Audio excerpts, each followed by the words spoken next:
I used to wake up happy, ready to learn and to see my teachers and friends.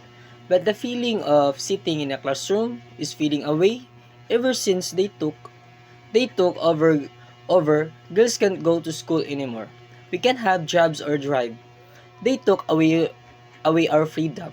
But I can't read. I can write, I can speak. As a matter of fact, I'm doing that right now and all I need is your help.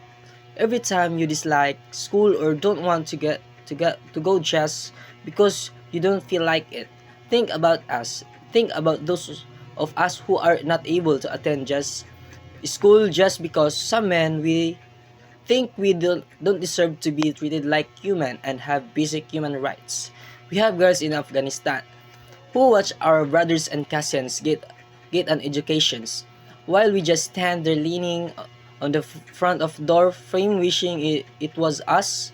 Think about us, don't forget us. All we want to be able to open a book and sit in a classroom for all of girls with dreams.